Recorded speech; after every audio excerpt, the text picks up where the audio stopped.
Bismillahirrahmanirrahim. Pertanyaan, bismillah, Afwan bertanya, bagaimana cara menyikapi saat futur melanda seseorang ketika berhijrah? Apa itu futur? Futur artinya merasa malas dengan rutinitas yang dia berada di atasnya selama ini. Itu namanya apa? Futur. Dan perkara yang difahami ikhwah, bahwa futur itu bisa saja melanda seseorang kapan saja dan di mana saja. Namanya kita manusia biasa. Terkadang kalau ada rutinitas yang terus menerus kita berada di atasnya itu, ya seorang kadang merasa bosan dengannya. Namun tidak pantas bagi seorang muslim yang telah berhijrah kepada tauhid dan sunnah untuk futur berada di atasnya. Jelas ya? Harus tetap istiqamah di atas jalan tersebut. Nah, sekarang bagaimana caranya menyikapi saat futur melanda? Ya, bukan musibah yang melanda ini, futur, tapi ini adalah musibah yang sangat besar juga. Tentunya yang pertama adalah dia kembali kokoh, teguh dan kuat dalam menuntut ilmu agama.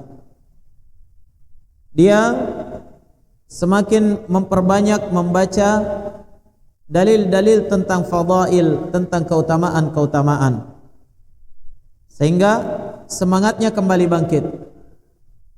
Keutamaan berhijrah, dia cari keutamaan salat berjamaah, naam, keutamaan qiraatul Quran dan menghafalkannya, keutamaan salatul lail misalnya, puasa sunnah dan seterusnya.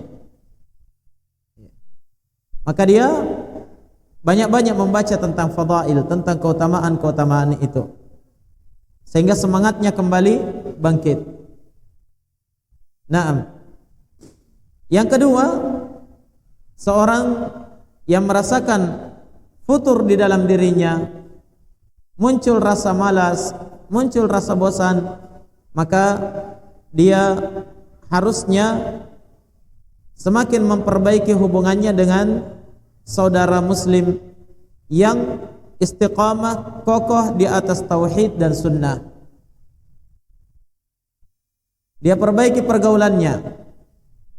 Karena jamaah sekalian, di antara penyebab terbesar seorang itu futur dari kebenaran adalah teman bergaul yang buruk, teman bergaul yang jelek. Ketika dia selalu bergaul dengan orang-orang yang malas belajar, maka dia juga akan malas belajar. Ya, teman bergaulnya orang-orang yang malas datang taklim, maka dia juga akan malas seperti itu. Teman bergaulnya adalah orang-orang yang tidak memperhatikan agama, tidak memperhatikan halal dan haram, perintah dan larangan, maka ini semua akan menjadikan dia malas, ya, di dalam melakukan rutinitasnya dalam beribadah kepada Allah Subhanahu wa ta'ala. Oleh karena itu, tinggalkan teman yang buruk, cari teman-teman yang baik, teman yang istiqamah di atas Al-Quran dan Sunnah, sehingga dia akan tetap istiqamah di atas jalan tersebut dan tidak merasakan futur padanya.